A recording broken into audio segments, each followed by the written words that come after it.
السلام عليكم ورحمة الله وبركاته، متابعينا الأعزاء، أهلا وسهلا بيكم. طبعا كلنا دلوقتي عن الناس اللي عندها بط عاوزة البط بتاعها يلحق رمضان، كل سنة وانتم طيبين، من فاضل شهر على رمضان يعني. فكل عاوز يوصل البط بتاعه يقول لك أنا عاوز البط تقفل ريش ويبقى جايب موازين. أعمل معاه إيه؟ إيه الحل أو إيه الحاجة اللي نأكلها للطيور دلوقتي في الفترة ديت تخلي الطيور تقفل ريش بسرعة وكمان تبقى جايبة موازين كويسة؟ طبعا احنا لو اكلنا الخلطات اللي احنا بنعملها مع البط لازم نكون جايبين البط من بدري، عشان نستنى لما البط يبتدي يقفل ريشه وبعد كده نبتدي نخلط له. بالذات البط اللي هو بتاع التسمين، بط التسمين بالذات ما ينفعش ان احنا نخلط له من غير البط ما يكون مقفل، عشان خاطر بيبقى شكله زي البط اللي فات اللي انتوا كنتوا شايفينه دلوقتي.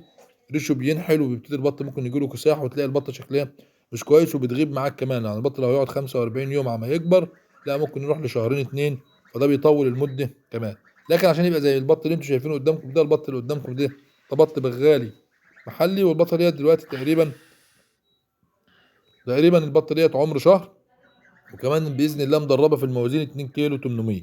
طب ايه اللي يخلي البطه توصل معانا زي ما انتوا شايفينها كده، شكلها يبقى كويس كده وكمان جايبه الموازين الكويسه ديت؟ يبقى مفيش قدامك حل غير انك تاكل علف صافي.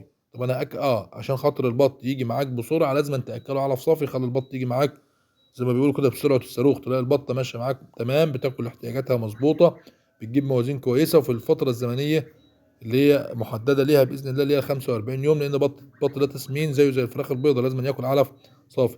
طب انا لو عاوز اخلط له، يبقى ابتدي اخلط له من العمر ده، وهو ابتدي اللي هو عمر التقفيل ده، ابتدي اخلط البط وبخلط له تلتين وتلت، تلتين اتنين، يعني 2 كيلو علف عليهم كيلو دش، عشان البط يفضل معايا يزيد ويجي معايا بسرعه.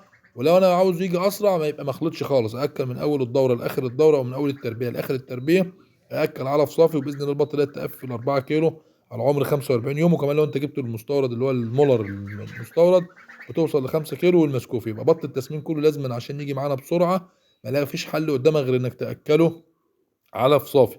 اما بقى لو انت عاوز تعمل خلطات والكلام ده، يبقى اشتغل على البط البلدي والبط الابيض بانواعه، سواء كان شرشيري او بكيني او فرنساوي بيور.